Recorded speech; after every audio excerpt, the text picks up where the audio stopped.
बिहार के पूर्व deputy CM और राज्यसभा सदस्य सुशील कुमार मोदी ने दावा करते हुए कहा कि नीतीश कुमार का न बिहार के बाहर कहीं प्रभाव है और न राज्य के भीतर वो अपना जनाधार बचा पाए हैं।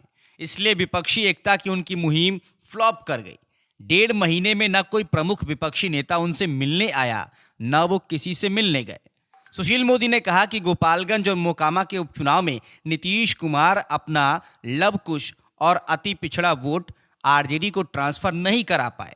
उनका आधार वोट भाजपा की तरफ खिसक गया।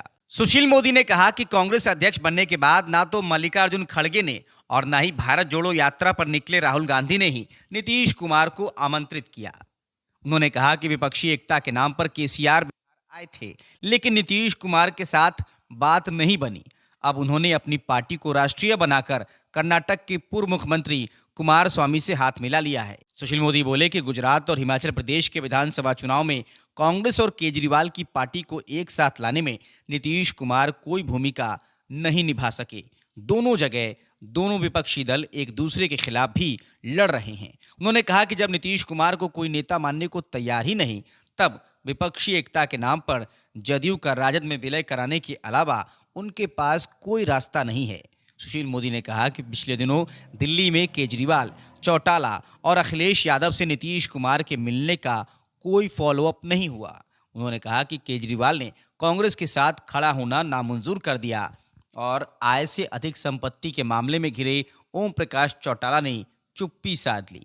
उन्होंने कहा कि नीतीश कुमार को भरोसेमंद दोस्त भाजपा का साथ छोड़ने के लिए पछताना पड़ेगा।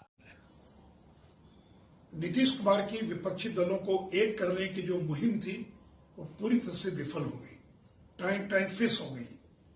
पहले केसीआर आए थे, बिहार से लौटकर जाने के बाद केसीआर ने नीतीश जी के प्रस्ताव को नकार दिया और अपनी पार्टी को राष्ट्रीय पार्टी में परिणत कर दिया। फिर एचडी कुमार स्वामी से इनकी बातचीत हुई थी।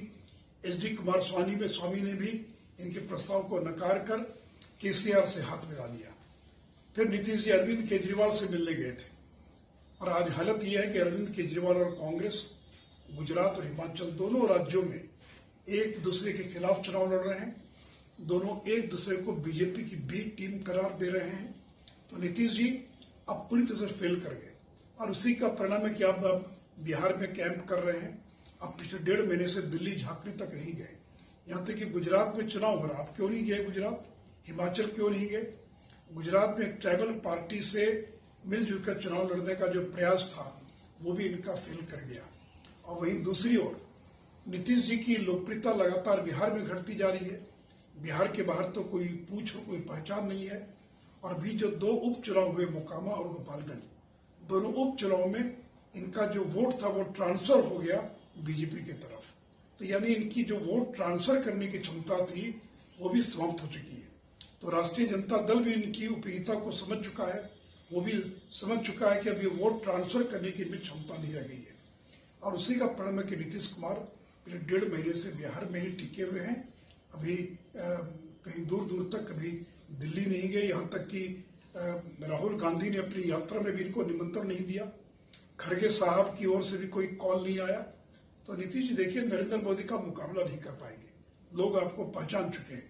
इसलिए आगे आने वाले दिनों में भी विपक्ष की एकता की कोई मुहिम आपकी सफल नहीं होने वाली।